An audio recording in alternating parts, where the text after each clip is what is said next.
Hello everybody. It's a pleasure to announce the second program of Flick and Flow. My name is Raimo Benedetti. I'm a video artist from Brazil. We are talking from, I'm talking from São Paulo. The idea of Flickr and Flow is to have 6 different conversations to investigate, listen, and learn about the archaeology of the moving image. We have the support of the University of Pontifícia Universidade Católica from São Paulo, Brazil, from the workshop Comunicação e Multimeios from Professor Marcos Bastos. Last week, we have been talking with Stephen Herbert. You can watch the record conversation in my YouTube channel. And today we are going to talk with Marta Braun. Marta Braun is professor in the School of Image Arts in Ryerson University and director of its graduate program in Photographic, Preservation and Collections Management. Marta's area of research is chronophotography, particularly the work of Etienne, Jules Marey and Eadweard Muybridge. In 1994, her book Picture in Time, the work of Etienne Jules Marey, was shortlisted for Britain's Kraszna-Krausz Award, given biannually for the best internationally published book in photography. She went to win this award in 1999, along with 4 other authors. In 1996, Marta was made a Knight of the Order of Academic Palms by the government of France in recognition of her contribution to the cause of French knowledge, culture, scientific progress, and education.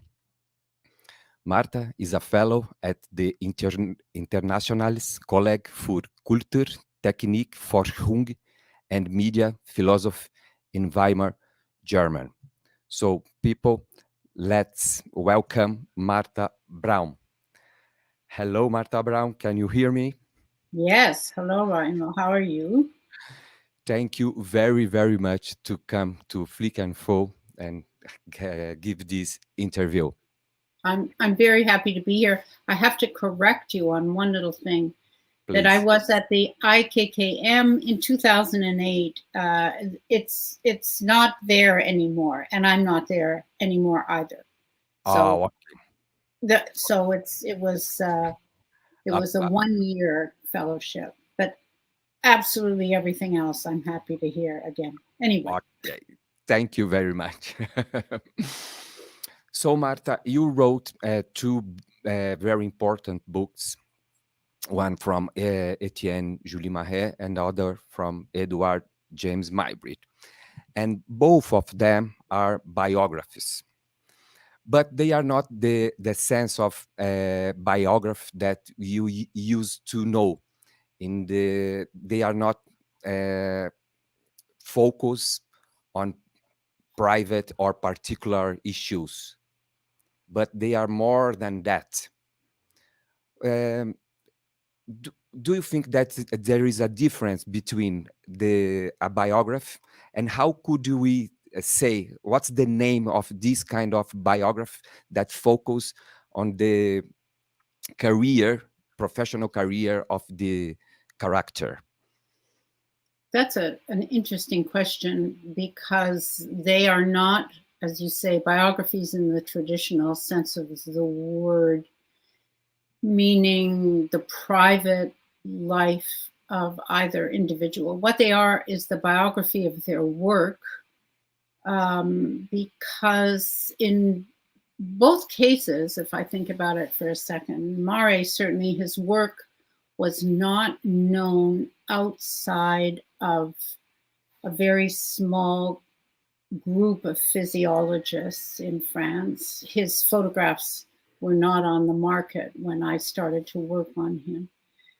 And Muybridge's work was known, but it was known incorrectly. So one biography was about the work of a scientist who used a camera and who should have been better known. And the other work was about the work that was well known, but in my opinion, wasn't correctly understood. Yes, understand. I read the previous year the Lyman Howe biography from Charles Musser. Oh yes, That's a very interesting. And in the preface, Charles Musser points that this kind of biography, he called it like a professional biography. Do you agree that's with right. this term? Yes, why not? The And biography of the profession or the work, or yes. and why do you think it's important to have this kind of focus on in the professional aspects of the career and not in the private? You mean, is it more important than the personal life? It depends. Muybridge's life was pretty dramatic. And again, it's probably better known than some aspects of his work.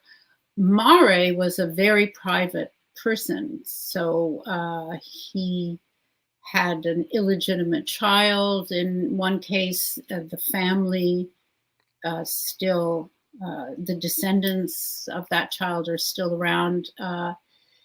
Apparently had another liaison with another woman, but that didn't seem to me to be as interesting as what he was doing. And what he was doing was so obsessive and singular, and the single subject and his methodology and how he worked on that. That seemed to me just much more interesting to tell.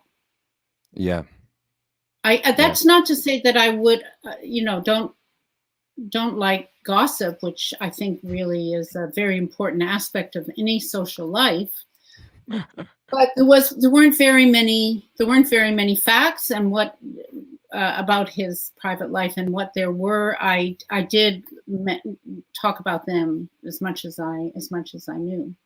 Yes, as you said, Muybridge's private life, it's much more connected to his professional life.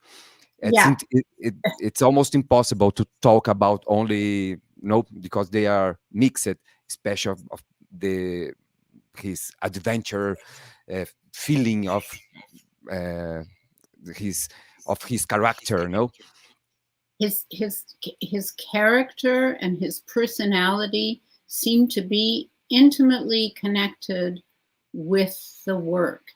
In fact, there's a very famous article that suggests that this stagecoach accident that he was in caused frontal lobe damage, which produced this eccentricity. So the eccentricity, yes, counts for some of the very strange pictures that he took. So yeah. That's great. That's great. So I would like to start our conversation focusing on picturing time. We haven't started yet? I thought we started. Yes. No, we're starting. No, we started, but it was a kind of preface of our conversation. And Okay. I want to go further and Okay. open the windows of the work of Etienne Julie Marais. So, I will ask to Mrs. Pepper, who is working with us in background of this transmission, to share the front book from Picturing Time to people who are watching us here. Yes, just to have an idea of the book. So this is a tremendous book, no, Marta? Thank you. This is really a kind of reference. And you, in the preface of this book, could you please, Mrs. Pepper, go to the chapters below? Yes, on the preface of this book, you tell a history how it was to starting researching Julie Marais. Yes, stop, please, Pepper. Yes, here. Thank you. So I would like to ask to know, Marta, how did you start this kind of adventure with Etienne Julie Marais? It was, Ronald, it was an adventure. I was studying Muybridge for a very late. I did my graduate degrees very late, so very late MA, and I was looking at what I found were some very strange photographs that didn't seem to make a lot of sense to me, but his correspondence with Marey came up, so I started to read a little bit more about Marey. And in my research, I came across these names: the physiological station, the Session Physiologique, and the Institut Marey. And I couldn't understand from what I was reading whether this was one physical place with two names or two different buildings. It was very, very hard to figure it out. So I wrote to a friend of mine who lived in Paris and asked her if she could please telephone. This is the day before smartphones, you have to understand. Yes.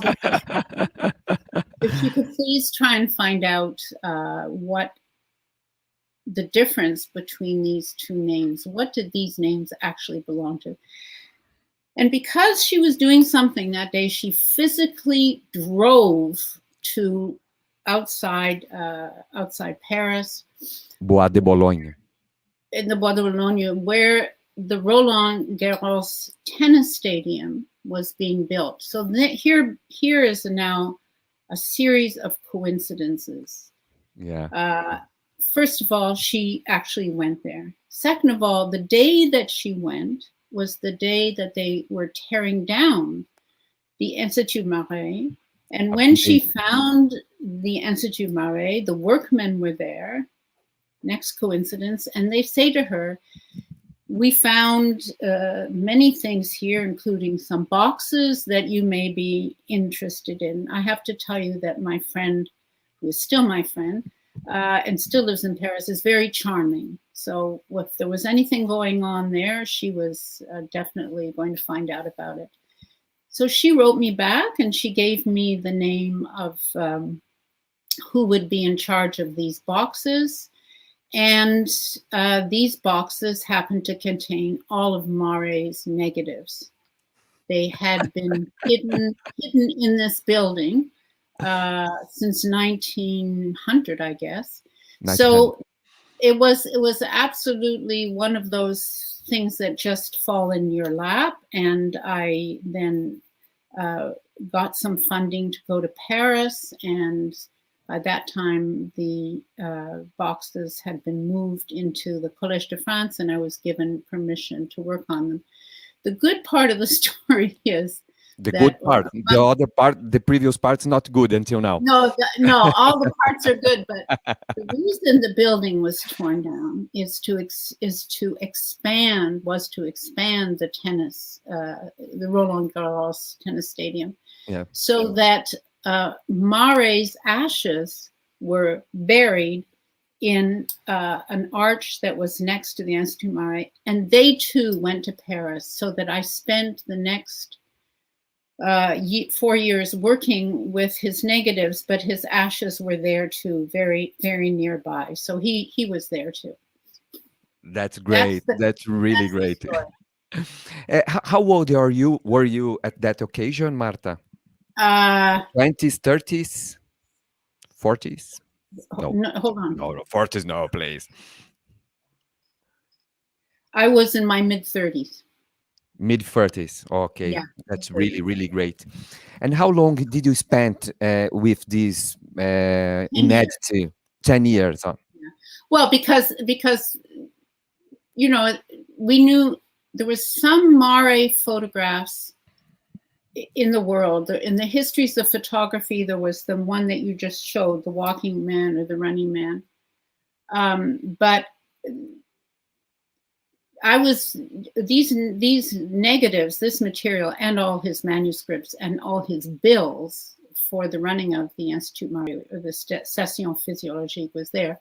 By the way, the end of that story is the Station Physiologique was a big open space with a number of buildings, and the Institut Marey was one of the buildings that was in this big space. So 10 years, because I had to study the history of cardiology, the history of physiology, the history of cinema, because at that point I was doing mostly photo history. All the scientific, I didn't know anything about cardiology, and he was an important cardiologist.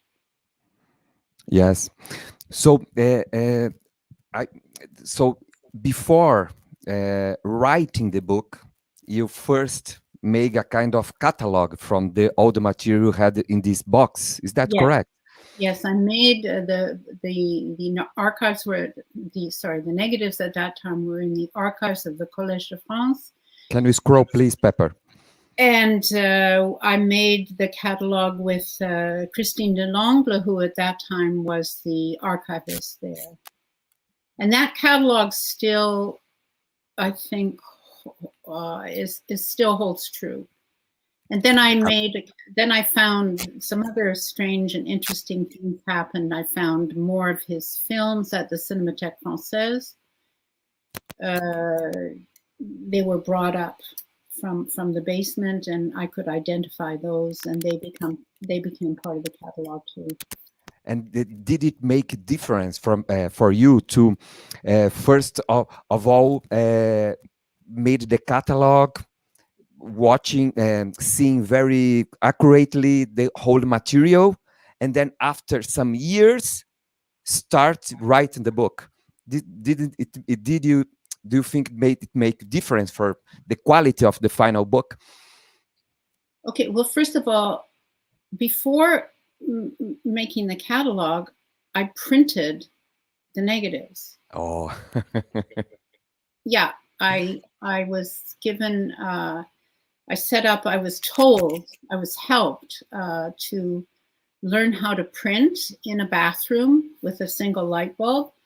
And I printed 2,500 negatives over, over a series of months. So it wasn't the catalog that helped so much. It was the actual prints that I had made so that I could work with. Fantastic, fantastic, fantastic. Lots of fun. Yeah. You were as well was a kind of obsessive in this kind of the coincidence in your life. No, you used to live in Canada, and then you moved to Paris to live there. No, I didn't. No. I just went there every summer, every time I could.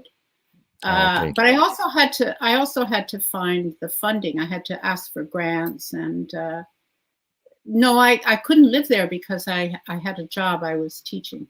Okay. Yes. Perfect. And so I would like to talk a little bit more to the audience here from Etienne, Julie, Marey. I think there is a question from, I will put here, from Maria Luisa. It's in Portuguese. She's asking if you find out some private documents about Marey's life. Oh, my Your phone. telephone. Yes. I'm going to turn it off. No problema. I'm sorry.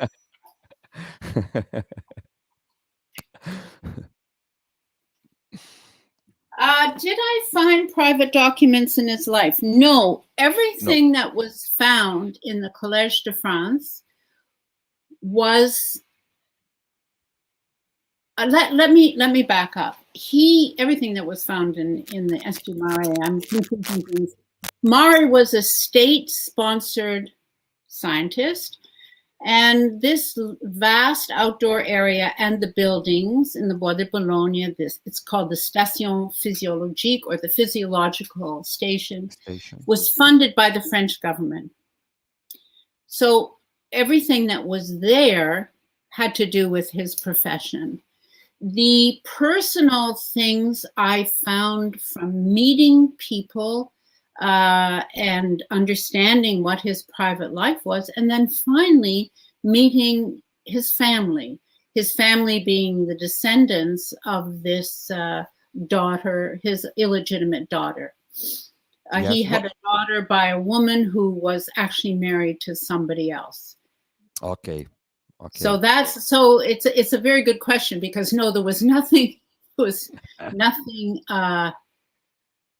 private. There were, let me just think for a second, there were some letters that had some reference to his mistress, who would spend the winters with him in Naples. So I shouldn't say completely not, but very little, because that was his workspace, and everything that was found were his working documents. That's great. And also, he asked it when he died to burn all his letters, private letters, no? Yes. Yeah, yes. That's great. So, Marta, I would like to, there is another question, but I will do it in a few seconds, in a few minutes. I would just to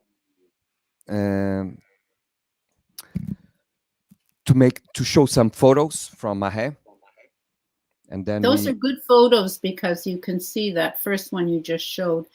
It's not a photograph. The one before, it's not a photograph. It's an engraving made of a medical instrument. So it shows you that Marey began there. That one. That's something that measures the pulse and draws the measurement so that you can read it. Makes a graph of the measurement so you can read it afterwards. So it's phimograph. It's phimograph. Yes. No. Yes. And so that shows you how he began. He began as a scientist, making medical instruments for the medical profession, and then ultimately took up a camera because it served the same interests he had in tracing movement. If I'm not wrong, this instrument he built while he was a student in medicine Yes. And then he made it better, and then he actually patented it and made money from it. Yeah, okay. Just for gossiping here, yesterday I was making the previous conversation with Erkki Hutamo, which will be the next interview here in Flickr and Flow. Yeah. And he showed me two different sphemographs original that he has in his own private collections. Oh, how wonderful. So I hope you're going to show them. Yes. He said that he was going to watch us today. So maybe well, I'm a big fan of his, so that's great. I hope he does. Yes, that's great. So the idea of a sphemegraph, it means that Marey was starting with the graphic method. Correct. Marta, what is the graphic method? The graphic method is the use of graphing machines. That's a large field. To graph human movement. Graphing machines were used to graph movement in physics, like you could graph the wind, you could graph the water, but there was not the automatic use. Today it's just a common, everything we see in a hospital is graphing. Yeah. All of our movements, inner and outer movements, heart, lungs, everything. But when Marey started, it was rather drastic how you could graph, for example, the movement of the heart. You actually had to insert a catheter in the heart of a very large animal. They used a horse. And then the blood would spurt out on the wall or on a large piece of paper, and that way you could understand the heartbeat. So I think that Marey, following German physiologists, not necessarily in the context of French physiology, because the German physiologists believed in organic physics. They believed that the body, like Marey did, was a machine. So Marey is one of the first to try to understand the laws governing the movements of the body by graphing them. And that meant by using machines that first, as you see here, was attached to the movement. The movement was the pulse, the arterial wall movements, the coursing of the blood. A machine that's attached to it and then inscribes the movement. And then he devises this method of transmitting it through the air. So you have a little rubber drum on the movement and a hollow tube, and then another rubber drum which transmits the movement to that little lever stylus that writes on a rotating cylinder. And the rotating cylinder has black paper on it. So you can actually graph the movements of the body through space, through the air. That's great. Sorry to put you in background, but just to people in who is watching to see Love better. being put in the background for Marey. That's great. So, do you think that Marey has an important paper in the popularization or commercialization, industrialization of these instruments? Because yes, of course, he's not the pioneer. As you mentioned, there was the German physiologist before him making these kind of instruments. But do you think that Marey went further than? Oh yes, I do. I think that he expanded. The German organic physicists were usually working with cardiologists. He expanded it to pneumology, and most important, to locomotion, to the description of the mechanics of movement and what the laws are that govern them, and the understanding of the force, the energy needed. So Marey's big movement is the understanding of fatigue and energy. He graphed the curve of the muscle flattening as the muscle was. Well, that's great. That's exactly what you're saying, you know? Yeah. This is a muscle of fatigation, I think. Yeah. As it's working harder and harder, the muscle tires, and he was able to graph that. Yeah. Yes, that's great. So the idea of movement, it's very important on his career, no? He was a kind of obsessive about movement, no? Well, he was obsessive in the sense that it's the only thing he ever studied, yeah. Okay. First, he studied the movements inside the body, and then he studies the movements outside the body. Yeah, that's. I suppose you could call it obsessive. You could call it focused too, couldn't you? Okay, better. Yeah. Yes. So as you mentioned, the movement outside the body. The previous image that we showed was from the instrument. That could measure the heart, the pulse, the blood. But after some years, I think 4 or 5 years, he starts to study the movement outside the body, and then he started to study the movement from several different animals.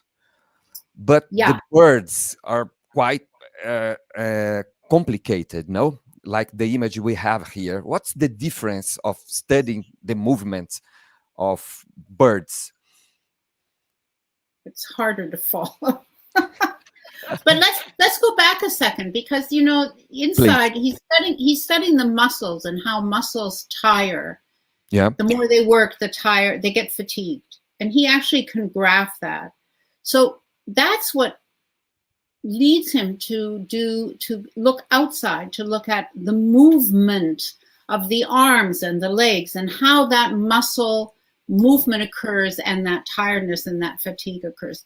So he works with human beings, and he works with horses, and he works with birds, as you said. And it's complicated because human beings, and most, if not, let me think about this for a second. All animals are on the ground, okay? They put their feet on the ground, Yes.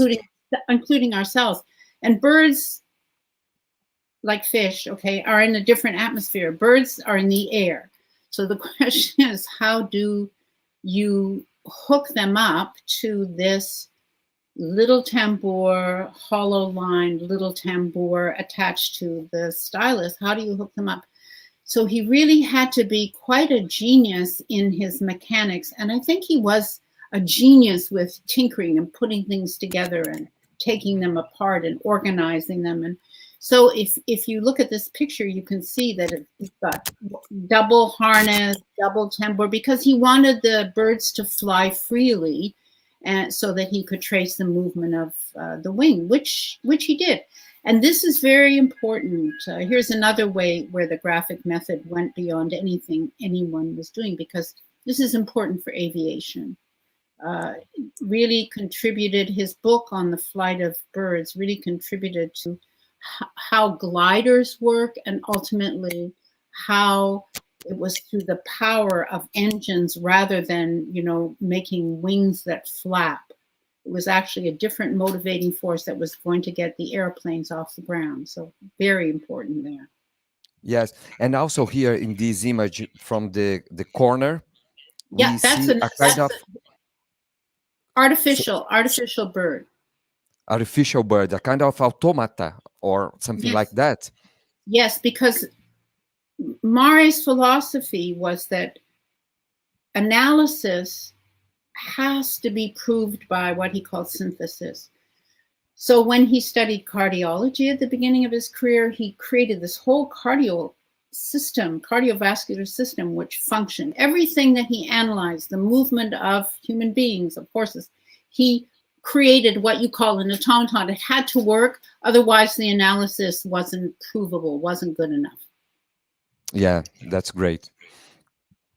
And then the next image, it's a kind of press cinema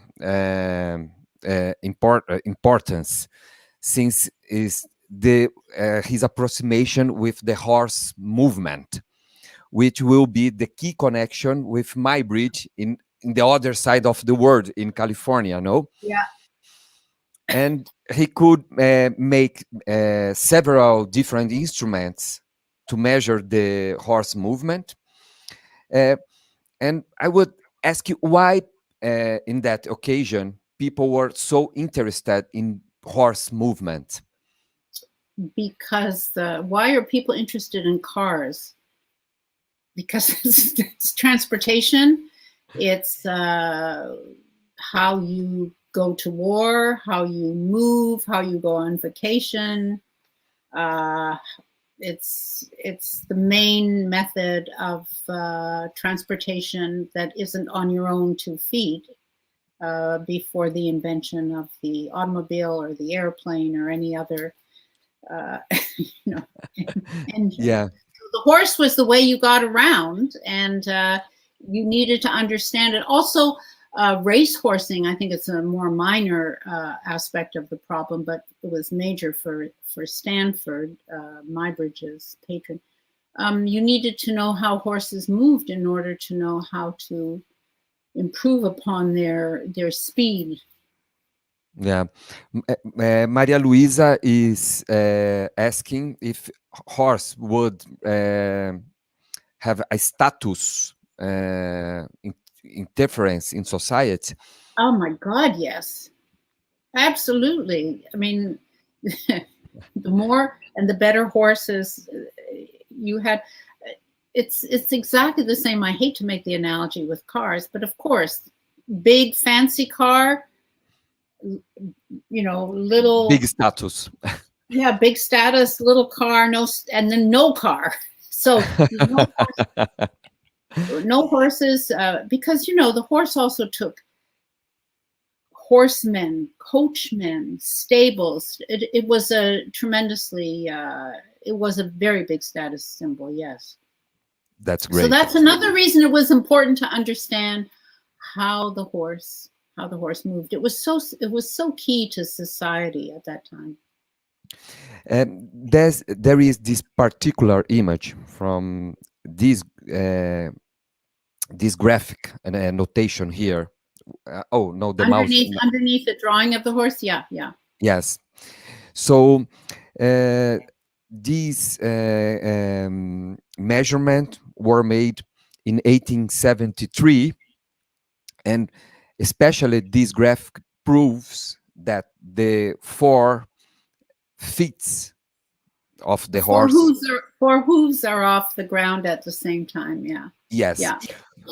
And sometimes this is a very popular issue from Muybridge, that he was in charge to prove that they were the 4 not feet, is hooves. Hooves. Okay, were not in the ground at the same time. But this graphic proves, and Maher published. That's right. It already proves what Muybridge would prove. Would show in image. Would show 5 years later. So there's a difference between a drawing and an image made by a camera, because we believe that seeing is believing. We believe that the camera can't lie. And Muybridge's patron, who was a builder of railroads and therefore very invested in modern technology, wanted an image made by a camera. He knew these images, so that it really, what he was looking for, what Muybridge was really assigned to do, was provide visual proof that wasn't subject to the hand. You know, it was made by a machine, a camera, rather than any kind of subjectivity from the human hand. Yes. And here in this image that there is in the right corner, zoetrope. Yeah. Yes, it's a kind of not very regular relationship from a hair with the reconstitution of the movement, but he did in certain ways, no? And with Marey did, yeah, because it was another form, like the picture you showed before. It was a synthesis. Mm-hmm. He analyzed it, and then by making a zoetropic series of images from his analysis, he could synthesize it, and he could prove the veracity of what his graphing instruments had shown. Yeah, that's great. That's great. So next image is a kind of jump in time, because it's we have more almost 9 years from one the previous ones until the photographic gun, which is here on the screen. No, in the middle of these 9 years, he met Eadweard Muybridge, right, which influenced him in working with photograph technique as an instrument of measure the movement. Correct? That's right. Muybridge made photographs of the horse running that we just talked about, that showed that the hooves were off the ground all 4 hooves were off the ground at the same time. Marey saw those images in 1878, and he thought, yes, I can expand my graphic method, excuse me. I can expand the graphic method, because a photograph showed something that his graphic method couldn't show. If I am graphing a heartbeat or the walk or even the walk of the horse, the graph just gives me one part of the body. It just gives me the hoof or the heart, if we talk about the inside the body. Whereas the photograph gives you the entire body and shows how one part relates to the other. So, for example, in walking, I can show how my legs move with a photograph, but also how my head moves and where my shoulders are and where my arm is. The graphic method could just show you the movement of the footsteps. A photograph could show you all the body parts together and their relationship as they move. So Marey saw these pictures and he didn't think that Muybridge's pictures were that wonderful, but he thought that photography was a good way of expanding his graphic method. And so he started with this gun, the gun that's based on Jansen's photographic rifle, which he used to trace the passage of Venus in 1874. And he has this little 7.5 centimeter disc, and a way of rotating that disc, and a way of taking 12 pictures a second on the periphery of the disc. But they were too much for Marey. They're really too much like Muybridge. They're like little postage stamps, and they're too far apart. And Marey the graphic method is continuous, and you can trace absolutely space-time movement. And you couldn't do that with something like this. So he went to the next phase, which is his single camera and the rotating shutter. Ooh, look at that. Yeah, Yes. so the picture, we are connected. We are connected. You say I have the image here on my pocket. Yes, it's really good. So the picture on the lower right shows you his camera, and it's got a crank, and he can turn that crank, and at the back is a disc which has slots in it, and that disc turns and it lets light in coming through the lens to the plate at the back every time it hits that it hits the top, which is the back of the lens. And the picture on the lower left shows you one of his very, very first pictures. He writes his name. Can you see how he's writing M-A-R-E-Y? Yeah, M-A-R, E-Y. So he's dressed in black. He's in a black box, and he has a white baton, and his camera is just left open. He didn't even have the slotted disc there, and he just writes with it, and it moves along, and that's what he gets, his name. The upper pictures are referring to the photographic gun, a different kind of his earlier one. And I would like to call the attention to the fact that in a small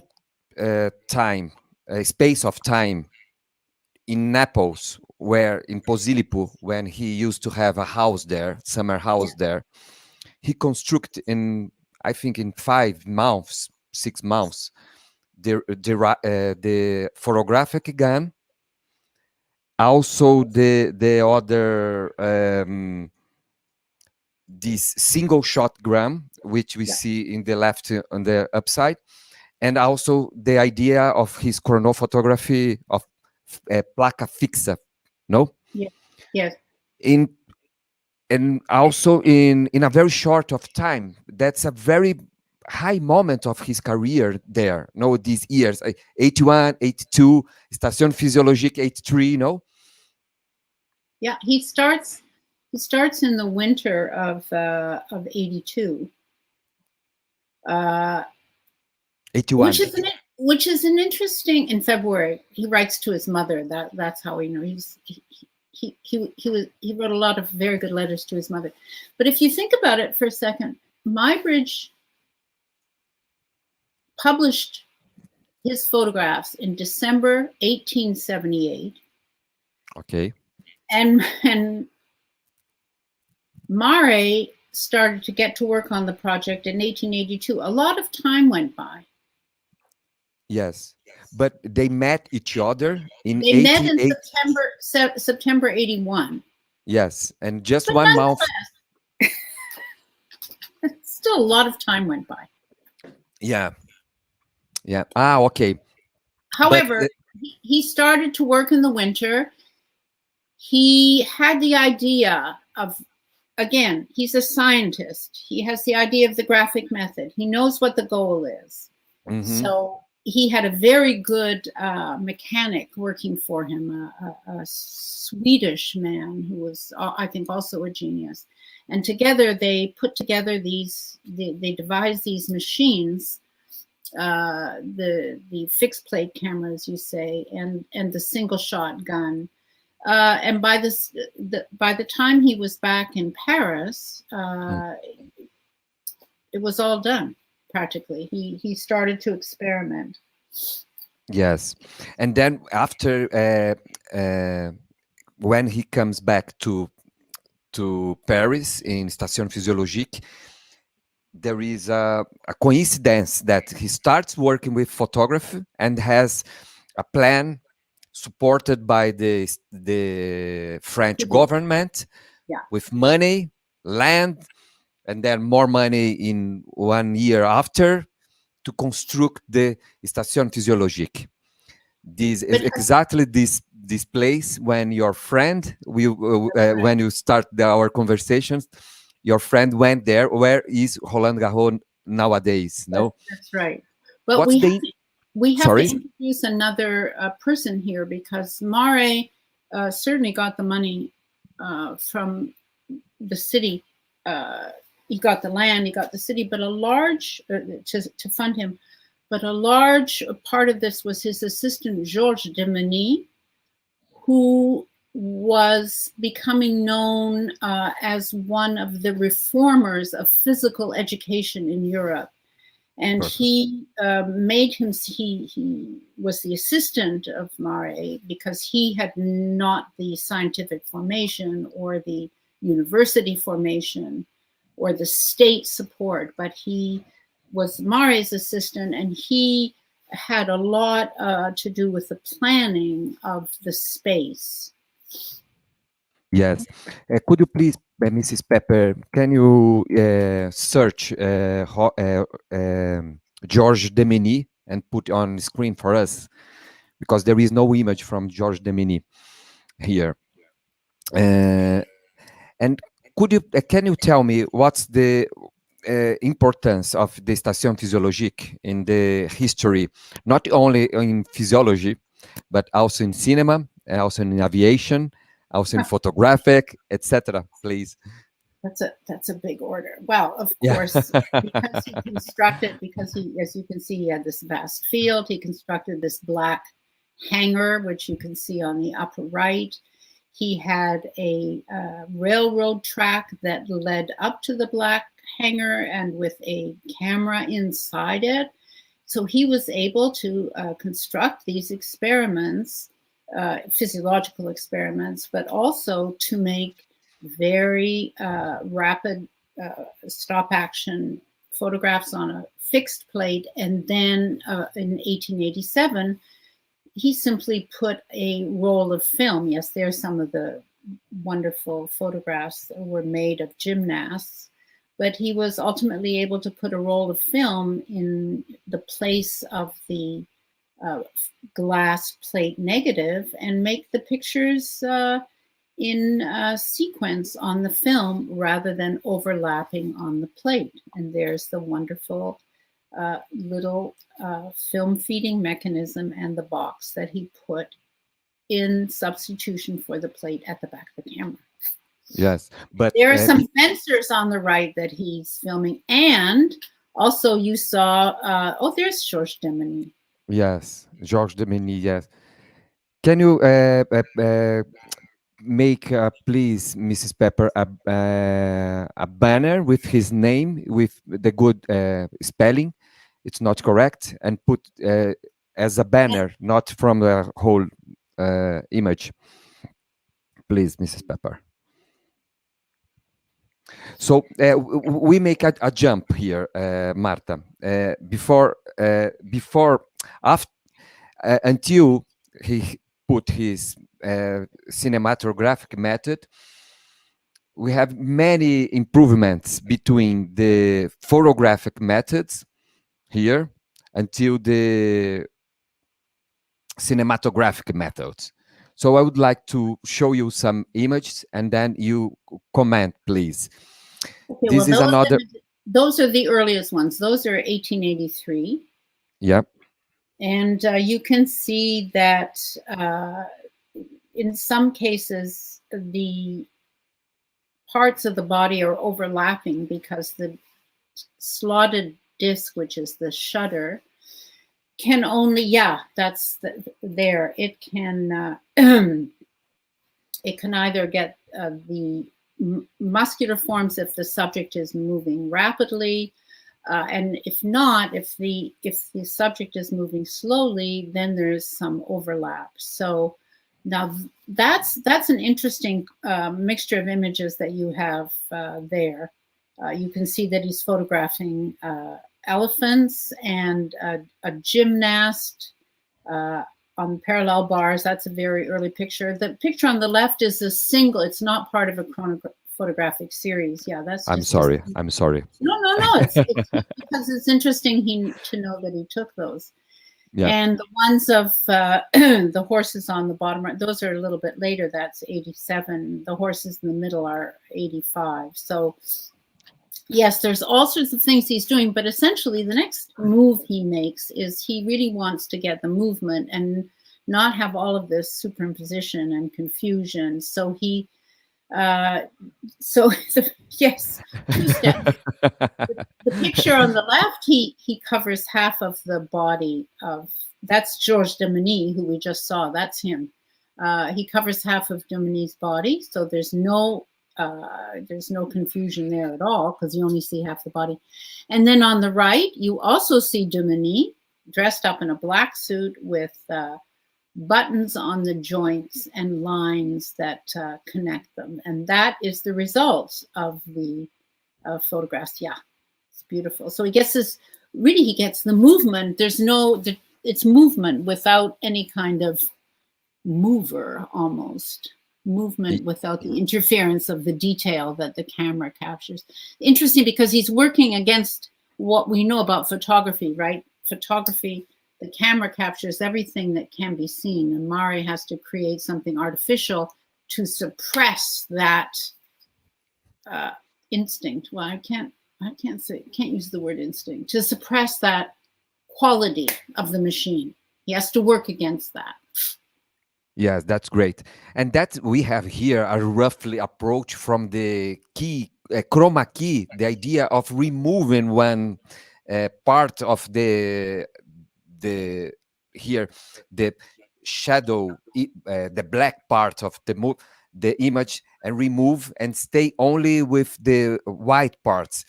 It's a kind of, I don't know the name in English, I'm sorry.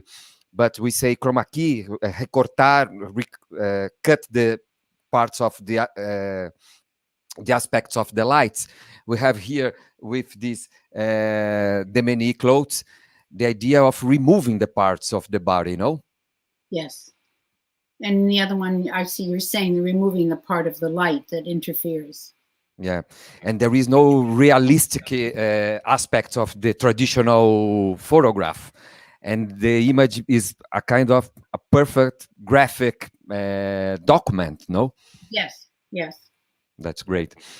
I have the next image of full of different cameras. Oh God! Just a quick look, no? We are about to. Do you know how many cameras Marey was able to construct during his experiments? Oh, I think at least 6. The camera on the far left is the same camera that's in the upper right in the wagon. It simply is removed from its stand and put in the wagon. And okay. The circular disc camera that produces, yes, that one that produces the picture that's below that. That was also an early experiment, about 1883. Again, the middle pictures, the camera in the lower middle, the one next to it, the camera, that's exactly the same camera as the one on the stand and the one in the wagon.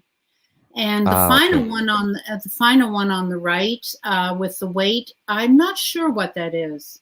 I know it's one of his cameras, but I don't remember what it was used for in particular. It could have been just for that one. He did this whole series of single images, and given the weight there, it could be that camera. I don't really know.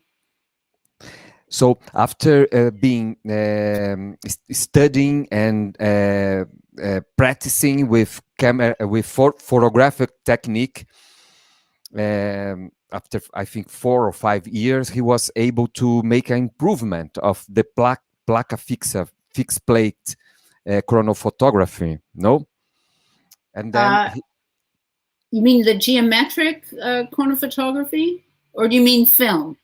And the passage from photograph from chronophotography of plaque fix to film feed. Yeah, he goes through a few stages. He tries to move the plaque fix. He tries to move that. That doesn't work so well.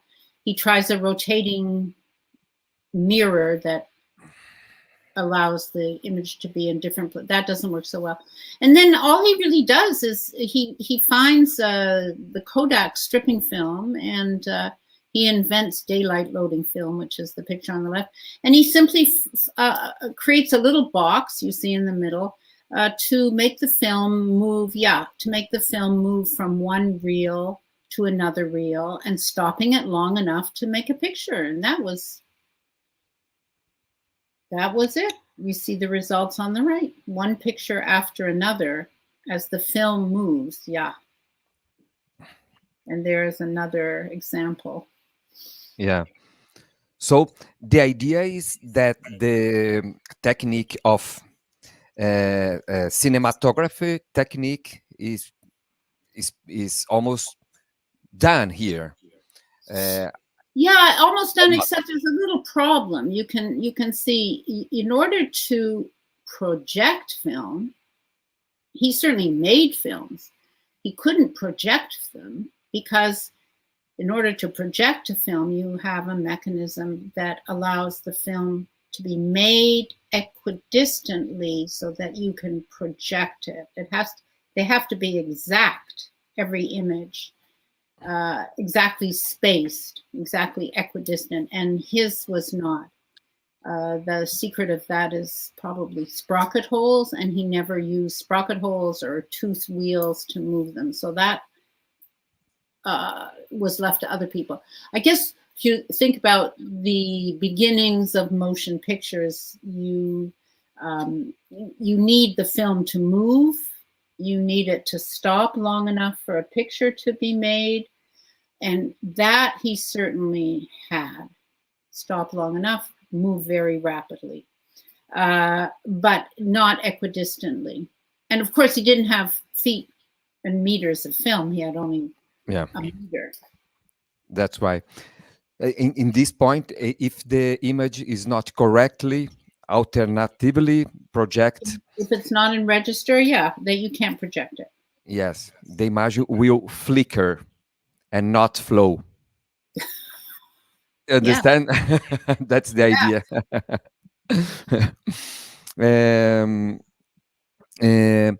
So just before this question, sorry, Mrs. Pepper, I think that we reach a very good point that Marey wasn't able to project his chronophotograph in film strips. Okay. Stop. I'm not going to say Marey wasn't able to. I would never say Marey wasn't able to do anything. I think if he wanted to, he could have. But he tried with the projector.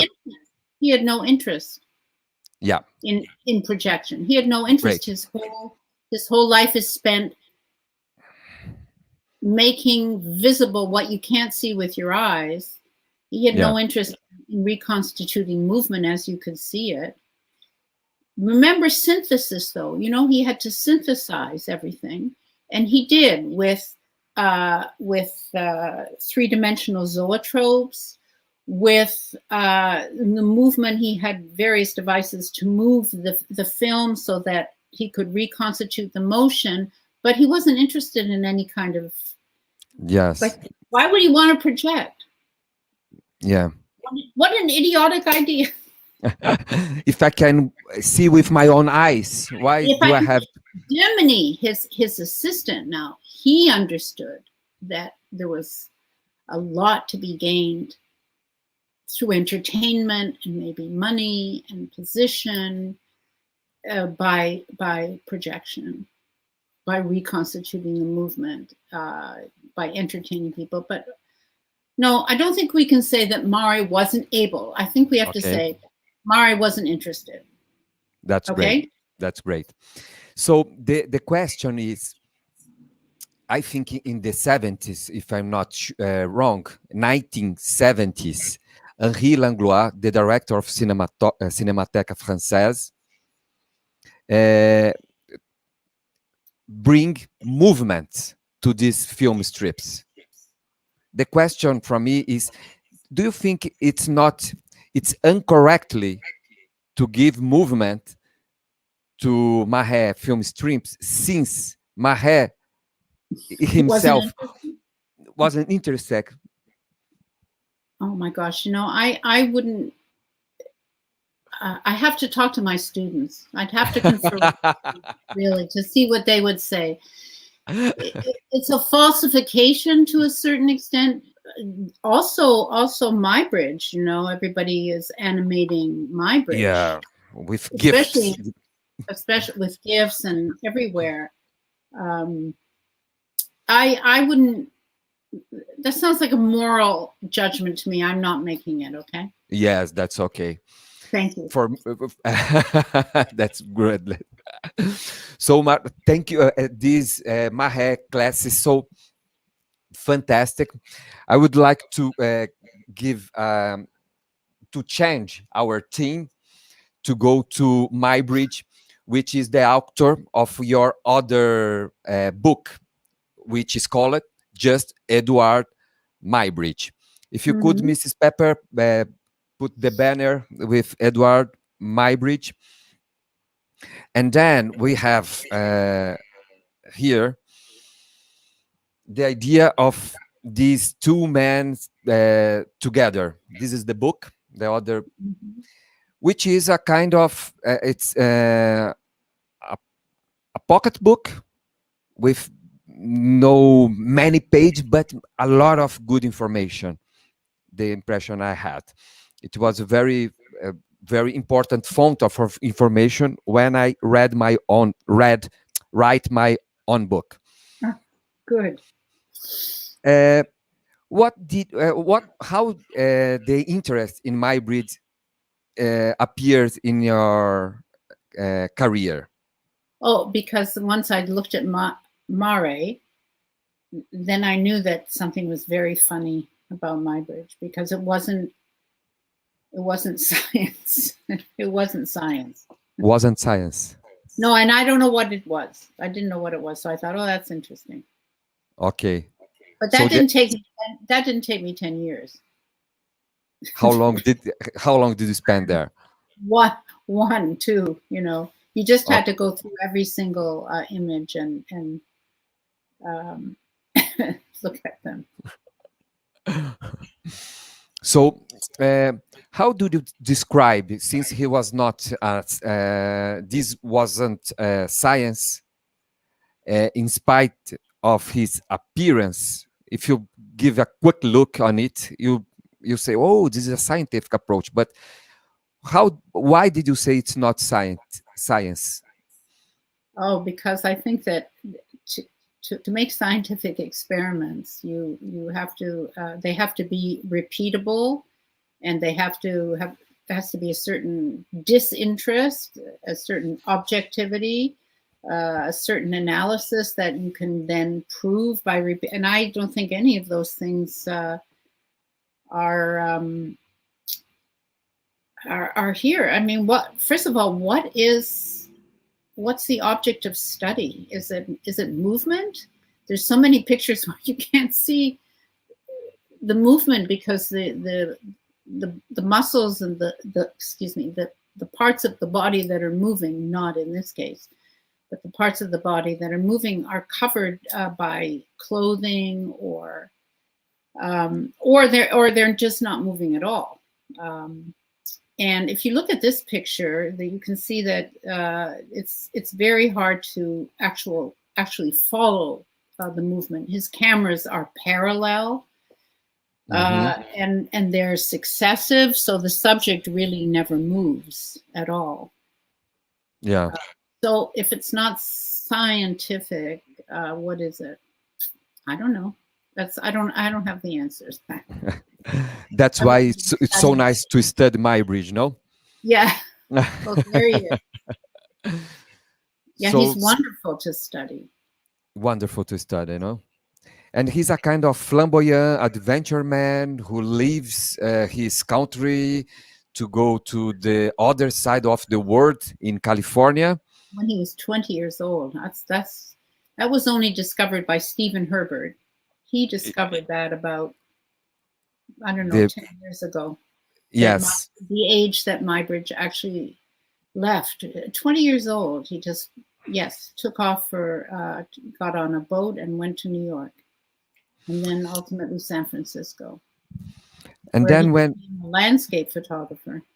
Yes, I don't have much landscapes photographer here because it's not part from my own research, but he has ability of image manipulation, to edition, to make retouches. He was a brilliant photographer. He made inventions that were so far. He was a brilliant technician.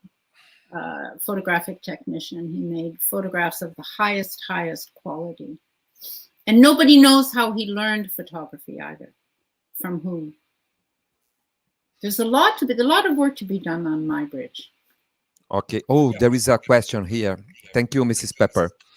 So what's the connection link between Marey and Lumiere projection? Demini, Muybridge? No, the Lumiere brothers sold Marey his plates. So the photographic plates that Marey used were manufactured by the Lumiere brothers, who were, of course, big industrialists. And they knew each other very well. And the Lumiere brothers borrowed Marey's camera and worked on that camera to make the cinematograph, which is Marey's camera reversed. It takes pictures, but it also projects pictures. But they were able to project. Marey wasn't interested. And they were able to project because using the idea of the mechanism of the sewing machine, they used sprocket holes in the film, and a toothed wheel so that they could regulate the equidistance of the images. That's right.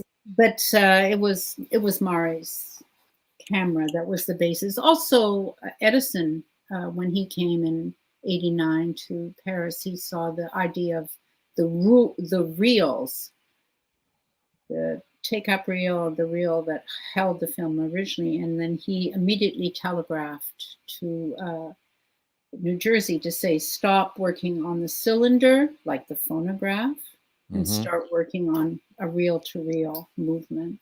So the Marey is really very important to those two people. That's a good question, because we always say the Lumiere and Edison are the beginnings of motion pictures. But that's a more complicated story. And I think there is also the engineer Jules Carpentier, who used to work to Marey, and was the builder of the cinematograph Lumiere. it's a small world there. Yes. So. And also open until that moment, open to interchange of information. Oh, No, sure. I think after that things are more secret, mystery. After Thomas Edison come inside this group, and he or not. I guess yes. I suppose once Edison's kinetoscope come, yes. Once the potential for profit is there. The Lumiere, I can't remember which brother said that he didn't see any future for this cinematograph. Was the father, Antoine. Was the father. Okay, thank you. So as long as it remained in the scientific world, once it goes into the entertainment industry, I think everything changes. Once profit arises, yes, secrecy, then competition comes with it. Yeah. That's great. So back to Muybridge. Sorry about this. Going back. So we have here. I like the questions. The questions are important. Yes. So I will make another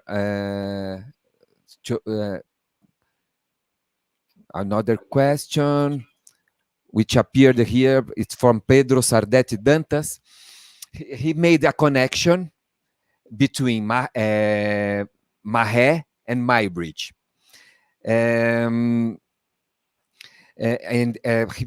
Pedro points that the idea of the four legs on the air is important. Why this question is so repeated? What's the importance of these four legs over the above from the floor? I think in order to know exactly the mechanism of the horse's movements, in order to breed them, in order to train them, in order to understand how they work. It's like how is their mechanism? Let's think about an automobile. How is it going to be a better horse, a more smoother ride? The lives of hundreds of millions, not hundreds, hundreds of thousands of soldiers are attached to this question. The whole idea of carriages and labor of individuals and of roads, of carriages, of everything are attached to how does this animal actually move. So it's not, is that moment special? It's, does that moment exist? That's all. What are the moments? What are the phases of the movement? That's great. That's great. So this is the first of intent of Muybridge of working with horses. No, this is the 1872 photography, very retouch. It's and but it looks like more a drawing. It's a kind of photograph process of retouching. I cannot recognize. I think the only thing that's actually photographic there, if I remember correctly, is the face of the jockey. I think the rest of it, the rest, it's an engraving made from, supposedly made from a negative, but it's really unclear what that is. And what do you? This is a gossipy point that would be mine to find it to really investigate. No, if this negative from that was the basis of. Yeah, it certainly doesn't exist, and what that is, there's been a lot of controversy. Nobody really knows what it's based on, or if it's simply. What's interesting is the newspaper reports of this, because the stress on the horse's face is remarked in the newspapers, and that's really the part that's entirely drawn. It's nothing photographic about it, and that's what the people who are writing about this picture, they find much more persuasive than any photographic part of that. For example, the position of the legs, I think, is correct, and that's dismissed. It couldn't possibly be right. But Yeah. the feature that everybody found right, who wrote about it, was the agony of the horse's face. I hope I'm remembering this correctly. That's Sure. great. And finally, we achieved what is most popular of Muybridge work, the series of that started in 1878 in Palo Alto, stock Right. farm. Right. So, what did you see here and in this image? I guess, is that Stanford next to Muybridge? Yes, there? yes. His patron. So Stanford was a racehorse breeder, and he knew that Muybridge was an extraordinary photographer, so he hired Muybridge in 72 to try and get a picture of the moment of the horse. These pictures here, no? Yeah, well, yes, supposedly, but Muybridge was, as far as we know, just using a single camera. And then the dramatic story of Muybridge is that he killed his wife's lover in 1874 and stood on trial. And of course, at that point, clearly the work for Stanford had to stop. And it began again in 1878, but this time with a series of cameras. Yeah. The idea of series also seems to come from Marey. Stanford had read Marey, and it seems that this idea of a series of cameras along the horse's path might have come from reading something by Marey. In any case, you can see the setup that Muybridge made with the assistance of Stanford's engineers. Everything was white. There's a wall that's white. The ground has got white marble dust. Ooh, yes. And facing the wall are 12 and then 24 cameras, and the horse triggers the camera shutters, which you had in a picture before, by, those are the shutters, yeah, they're guillotine shutters. And the cameras are stereo cameras because they were better lenses and they could get the distance that Muybridge needed, yeah. And that way he got the phases of the successive phases of the horse. There's the Sally Gardner, that's one of his racehorses, Stanford's racehorses, and tripping a wire along its chest as it moves, tripping the wire, and the wire triggers the shutters. That's great. So that's great. So that's the successful work he did in this 87, 88. So we have a point here, a kind of, I think that it's my own contribution in Muybridge's study. Okay. I read a whole book, but most of the information there I got from different fonts, and I find out a problem with the idea of this shutter and the cord that spare the shutters.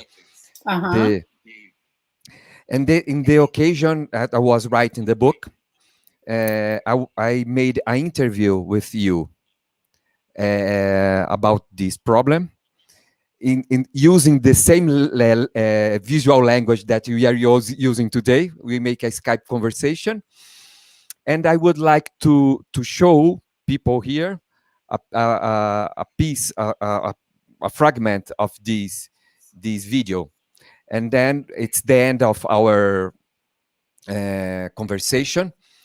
We are going to the end of our conversation, and I would like to show a fragment, and after that we can comment each other. Okay? I will involved with the whole book. That's why I would like to make this interview We look like different, no, Marta? Me too. Yeah. We'll pull full screen here. Full screen layout. Oh, okay. Put you inside my book in a certain way. Okay, good. So what is it that you would like to start with? I would like to start with, in these two photos particularly from Palo Alto, where are the threads on these photographs? I don't think you would see them in the photograph because they are broken at the instant that the camera shutter is triggered. Have you seen his shutters? It's a shutter that does this. Okay. Yes.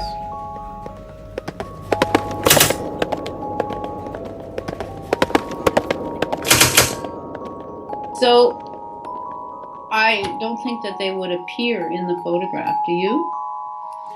Yes, because it had to show not the broken thread, but the next thread from the next photograph. No, it doesn't. Since Because- they have 15 centimeters of distance of each.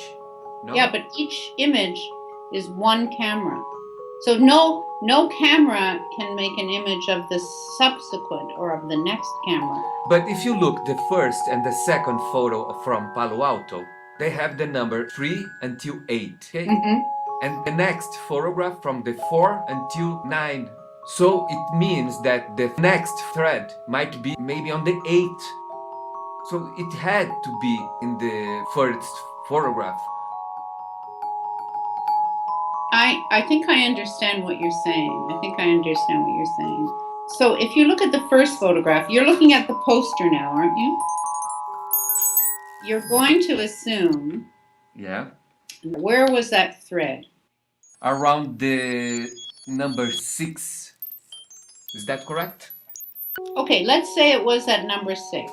Okay. Then where do you think it was in the next photograph? In number 7. Okay, I understand, but if the thread was at number 7, Okay.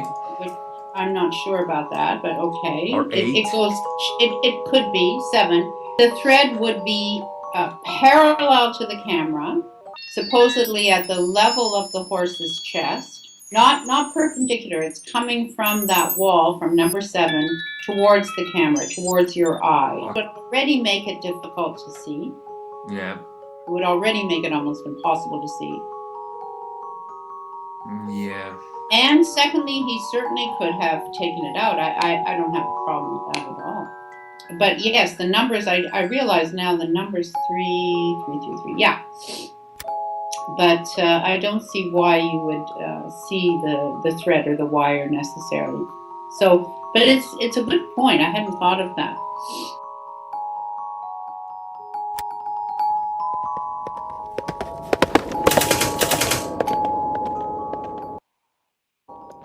Let's talk about. I still don't agree. You still don't agree? Oh, is Stephen got something to say on it? Yes. Would you like to Great. say it? No, the idea of retouching. Specifics of these things. Or the idea of how this image was completely retouched. Sorry, the idea of how this image was completed, retouched, and changed the background, changed the numbers, Yeah. So I, in my opinion, my contribution to this book is to bring a kind of question of this iconic image from Muybridge. So that's but you still don't disagree. You still disagree. You know, the images that he made, that he retouched, they're in London, and I should go and look at them again this summer, if anybody can go anywhere this summer. And we'll just have to continue this thread in the discussion, okay? Okay. I understand. So, Marta, this is my last issue, my last question to you, just to sorry, is now was my last question, the thread aspect. So we are coming to the end of our interview. I would like to thank you very, very, very much. I learned and listen and investigate a lot. This is the idea of Flick and Flow. Next week, we are going to have the interview of Erkki Hutamo, which I suppose you know him. And what really a great, great honor to talk with you again after 4 years. Always a pleasure. It's always a pleasure to talk to you, Raimo. So thank you very, very much. I will put our video of finalization and then say goodbye to everyone who is watching us today. Okay, goodbye. So, so thank you, Mrs. Pepper, to be in the background. Very much. Thank you. See you tomorrow, people. Bye.